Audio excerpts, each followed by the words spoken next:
What's up, everybody? Welcome to the official Trade Talk channel, where I show you how I analyze price for the most consistent and higher probable entries to help you guys become better traders.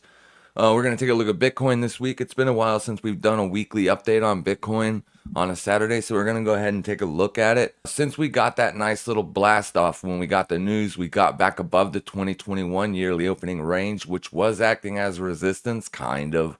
If you look at it, you can see back over here, it was acting as support.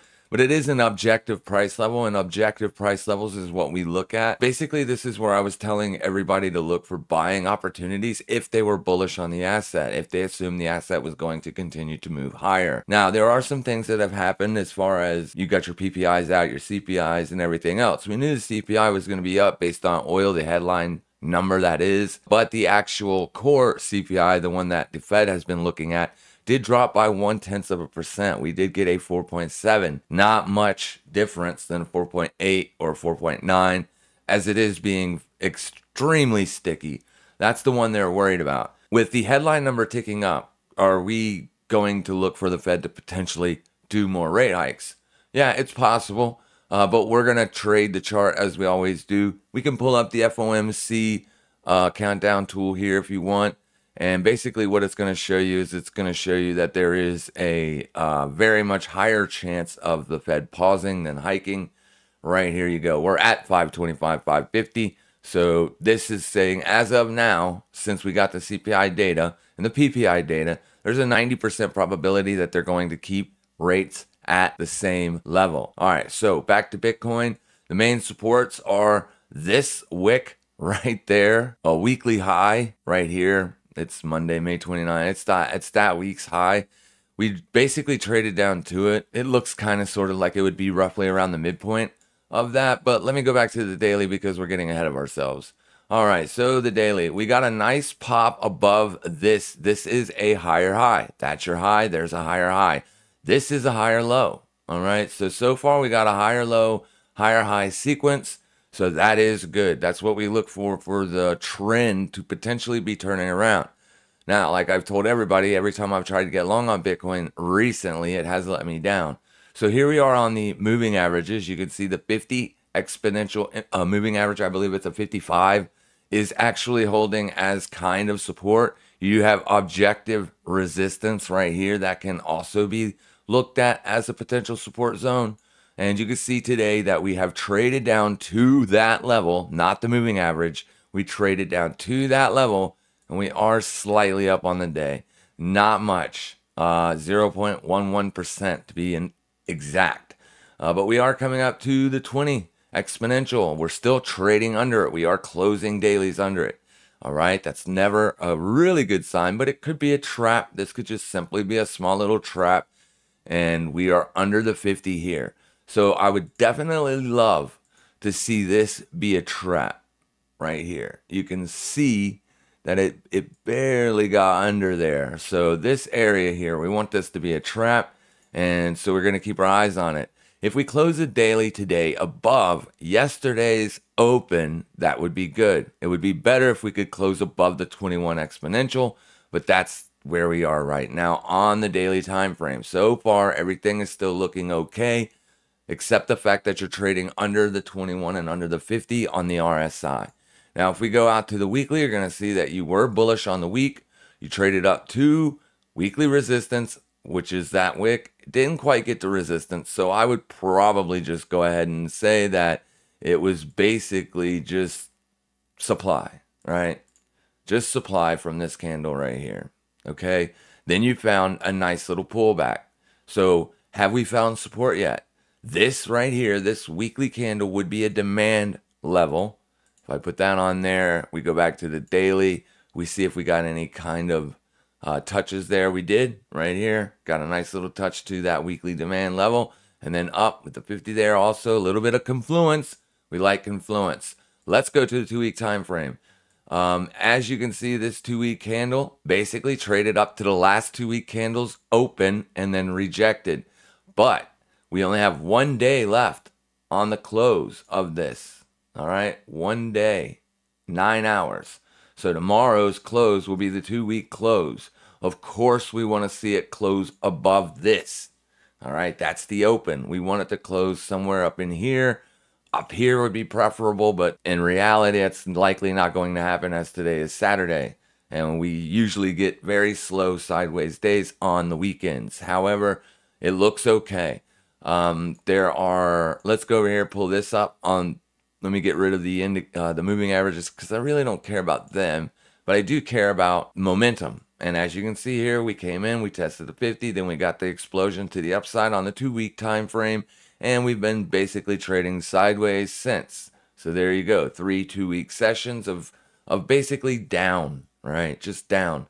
But as long as the midpoint of this candle stays intact, and we can fib retrace that candle, and you can see that this yellow line right here would be the 50% marker. 618's right under the white line here, which is just coming off of that peak. All right, that's basically where it tagged, boom, boom. So this does look good for an up move. If we could get bullish continuation, I do like this to move to the upward direction.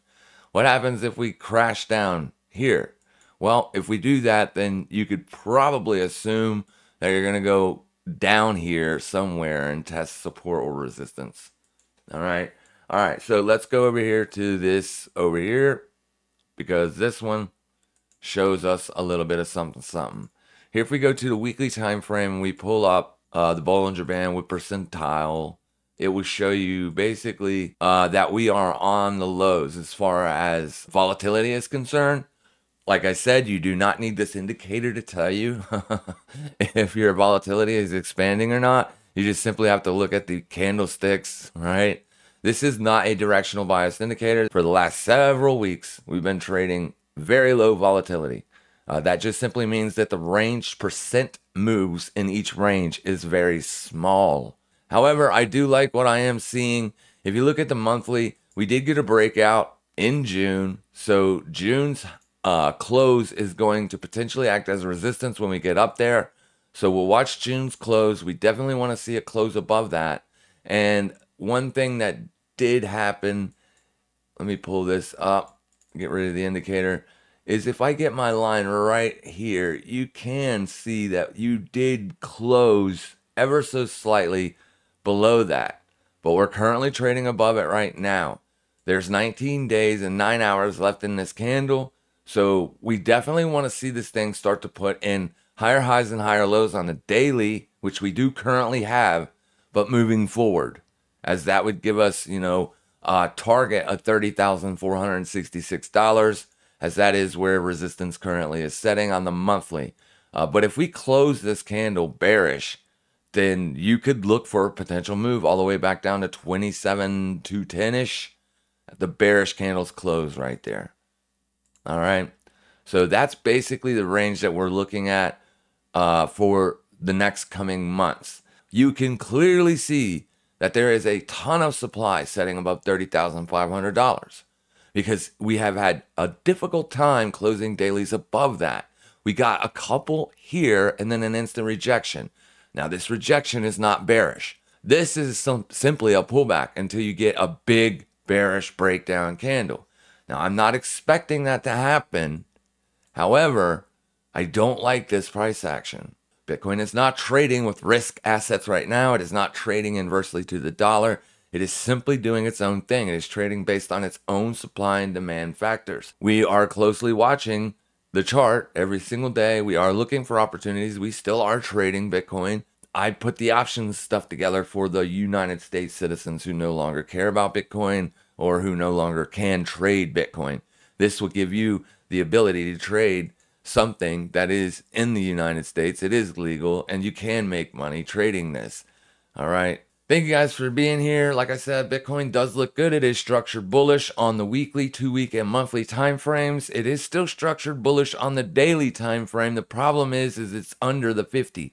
Here we are getting a potential signal. This is not a signal for us to buy or sell. It's just saying that we are at the very, very low ends of a potential squeeze. All right, so when volatility compresses, you get very tight ranges like this, and then you get what's called a squeeze. Something like this, or something like this, right? Volatility is very, very low down here. You can see this right through here, low volatility, potential squeeze incoming, and then just a few days later, there's that squeeze to the downside. All right. So we could potentially see a squeeze up or down. This is not a directional indicator, remember. So that's what we're kind of waiting for. We're waiting for this thing to pop.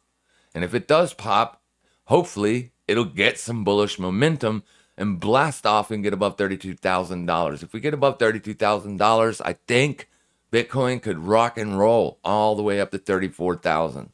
All right, but we'll see what happens. But I do like this. I do like this. All right. You guys have a fantastic rest of your day. Make sure you guys trade safe, trade smart. And as always, happy trading, everybody.